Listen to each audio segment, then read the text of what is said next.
ವ್ಯಕ್ತಿ 12,000 ರೂಪಾಯಿ ದುಡಿಯುವಂಥದ್ದು ಕಷ್ಟ ಸಾಧ್ಯ. ಈ ಹಿನ್ನೆಲೆಯಲ್ಲಿ ಆ ಸಂಬಳವನ್ನು ಜಾಸ್ತಿ ಮಾಡಲಿಕ್ಕೆ ಸರ್ಕಾರ ತೆಗೆದುಕೊಂಡಂತ ಕ್ರಮ ಏನು? ಎರಡನೇದು, ಅವರ ಸೇವಾ ಹಿರಿತನ ಮತ್ತು ಅವರ ಅನುಭವವನ್ನು ಆಧರಿಸಿಕೊಂಡು PUC ಮೌಲ್ಯಮಾಪನಕ್ಕೂ ಕೂಡ ಅವ್ರನ್ನ ಪರಿಗಣಿಸಬೇಕು ಅನ್ನುವಂಥ ಮನವಿಯನ್ನು ಅವ್ರು ಈಗಾಗಲೇ ಕೊಟ್ಟಿದ್ದಾರೆ. ಆ ಹಿನ್ನೆಲೆಯಲ್ಲಿ ಸರ್ಕಾರ ಯಾವ ರೀತಿಯಾದಂಥ ಕ್ರಮಗಳನ್ನು ತೆಗೆದುಕೊಂಡಿದೆ ಅಂತ. ಮೂರನೇದು, ಕಳೆದ ಬಾರಿಯ ಫೆಬ್ರವರಿ ತಿಂಗಳ ವೇತನ ಅವರಿಗೆ ಮಂಜೂರಾಗಲಿಲ್ಲ, ಅದು ತಡ ಆಗಿದೆ ಎನ್ನುವಂಥ ನೋವನ್ನು ಅವರು ತೋಡ್ಕೊಳ್ತಾ ಇದ್ರು. ಅವ್ರಿಗೆ ಕೊಡುವಂಥದ್ದೇ 6-7 ತಿಂಗಳ ಸಂಬಳ, ವರ್ಷದ 12 ತಿಂಗಳ ಏನು ಸಂಬಳ ಕೊಡ್ತಾ ಇಲ್ಲ ನೀವು. ಅದರಲ್ಲಿ ಫೆಬ್ರವರಿ ತಿಂಗಳದನ್ನ ಕಟ್ ಮಾಡಿದಿರಿ, ಅದನ್ನೇನೋ ತಡ ಆಗಿದೆ ಎನ್ನುವಂಥ ಮಾತನ್ನು ಹೇಳಿದ್ದಾರೆ. ಈ ಕುರಿತಂತೆ ಸರ್ಕಾರ ಯಾವತ್ತ ಹಣವನ್ನು ಬಿಡುಗಡೆ ಮಾಡುತ್ತೆ ಅಂತ. ಮನೆ ಅಧ್ಯಕ್ಷರೇ, ಇದನ್ನ ನಾನು ಕೂಡ ಒಂದು 2-3 ಈ ಸ್ಟ್ರೈಕ್ಸ್ ಎಲ್ಲ ನಡೀತಾ ಇತ್ತು, ನಾವು ಕೂಡ ಹೋಗಿದ್ವಿ. ಅದನ್ನ ಫೈನಾನ್ಸ್ ಡಿಪಾರ್ಟ್ಮೆಂಟ್ ಅವರು ಈಗ ಆಸ್ ಇಟ್ ಇಸ್ ರಿಜೆಕ್ಟ್ ಮಾಡಿ ಕಳಿಸಿದ್ರು. ಬಟ್ ಮತ್ತೆ ನಾನು ಮುಖ್ಯಮಂತ್ರಿಗಳಿಗೆ ಮನವಿಯನ್ನ ಮಾಡಿದ್ದೀನಿ. 30,000 ಮಾಡೋದಕ್ಕೆ ಸ್ವಲ್ಪ ಕಷ್ಟ ಆಗ್ಬೋದು, ಆದರೆ ಇನ್ನೂ ಸ್ವಲ್ಪ ಹೆಚ್ಚು ಮಾಡ್ತಕ್ಕಂಥದ್ದು ನನಗೂ ಕೂಡ ಆಸೆ ಇದೆ. ಮಾನ್ಯ ಮುಖ್ಯಮಂತ್ರಿಗಳು ಕೂಡ ಅದಕ್ಕೆ ಆಯ್ತು ಮುಂದಿನ ದಿವಸದಲ್ಲಿ ಆದಷ್ಟು ಬೇಗ ನೋಡೋಣ ಅಂತ ಹೇಳಿದ್ದಾರೆ. ಅದು ಮಾಡಬೇಕಾಗತ್ತೆ, ನಾನು ಕೂಡ ಒಪ್ಕೊಳ್ತೀನಿ. ಯಾಕಂದ್ರೆ 10,000 ಒಂದು ನಿಮಿಷ ಸುನಿಲ್ ಅವರು, ನೀವು ಬಂಗಾರಪ್ಪನವರು ಒಂದೇ ನಿಮಿಷ, ನೀವು ಬಂಗಾರಪ್ಪನವ್ರ ಮಗ.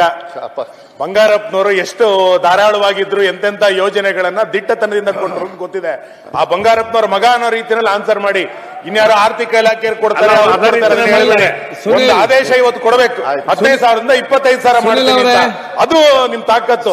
ಅದು ಬಿಟ್ಟು ನೀವು ಇನ್ನೇನೋ ಅವ್ರ ಮುಲಾಜಿಗೊಳಗಾಗ್ತೀನಿ. ಅವರು ಬಂಗಾರಪ್ಪನ ಮಗ ಹೌದು, ಆ ಸ್ಥಾನಕ್ಕೆ ಹೋದಾಗ ಆ ತೀರ್ಮಾನ ತಗೊಳ್ತಾರೆ. ಮಾನ್ಯ ಅಧ್ಯಕ್ಷರೇ, ಹೌದು, ಆ ಸ್ಥಾನಕ್ಕೆ ಹೋದಾಗ ಅವ್ರು ಮಾಡ್ತಾರೆ, ಗಡಿಬಿಡಿ ಮಾಡ್ತಾರೆ. ಮಾನ್ಯ ಅಧ್ಯಕ್ಷರೇ ಅಲ್ಲ, ಸಿದ್ದರಾಮಯ್ಯ ಸಾಹೇಬರು ಕೂಡ ಬಂಗಾರಪ್ಪಾಜಿಯವ್ರ ತರನೇ ನಿರ್ಧಾರ ತಗೊಳ್ತಾರೆ ಅಂತ ನನಗೆ ವಿಶ್ವಾಸ ಇದೆ. ಆದಷ್ಟು ಬೇಗ ಆ ಕೆಲಸವನ್ನ ಮಾಡ್ತೀವಿ. ವ್ಯಕ್ತಿ 12,000 ರೂಪಾಯಿ ದುಡಿಯುವಂಥದ್ದು ಕಷ್ಟ ಸಾಧ್ಯ. ಈ ಹಿನ್ನೆಲೆಯಲ್ಲಿ ಆ ಸಂಬಳವನ್ನು ಜಾಸ್ತಿ ಮಾಡಲಿಕ್ಕೆ ಸರ್ಕಾರ ತೆಗೆದುಕೊಂಡಂತ ಕ್ರಮ ಏನು?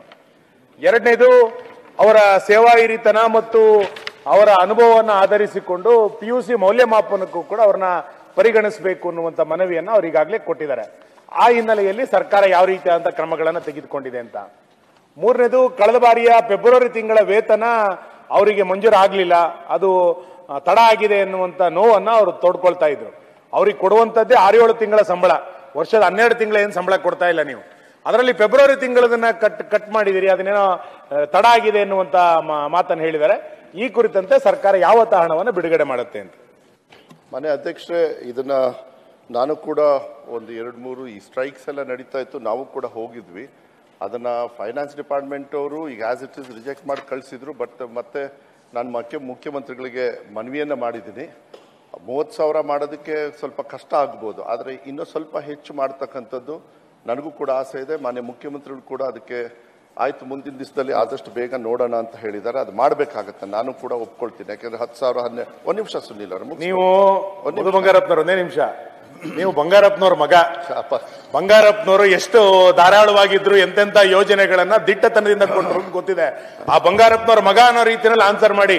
ಇನ್ಯಾರು ಆರ್ಥಿಕ ಇಲಾಖೆ ಕೊಡ್ತಾರೆ, ಒಂದು ಆದೇಶ ಇವತ್ತು ಕೊಡಬೇಕು. 15,000ದಿಂದ 25,000 ಮಾಡ್ತೀವಿ, ಅದು ನಿಮ್ ತಾಕತ್ತು. ಅದು ಬಿಟ್ಟು ನೀವು ಇನ್ನೇನೋ ಅವ್ರ ಮುಲಾಜಿಗೊಳಗಾಗ್ತೀನಿ. ಅವರು ಬಂಗಾರಪ್ಪನ ಮಗ ಹೌದು, ಆ ಸ್ಥಾನಕ್ಕೆ ಹೋದಾಗ ಆ ತೀರ್ಮಾನ ತಗೊಳ್ತಾರೆ.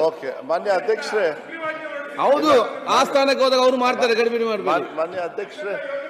ಮಾನ್ಯ ಅಧ್ಯಕ್ಷರೇ ಅಲ್ಲ, ಸಿದ್ದರಾಮಯ್ಯ ಸಾಹೇಬರು ಕೂಡ ಬಂಗಾರಪ್ಪಾಜಿಯವ್ರ ತರನೇ ನಿರ್ಧಾರ ತಗೊಳ್ತಾರೆ ಅಂತ ನನಗೆ ವಿಶ್ವಾಸ ಇದೆ.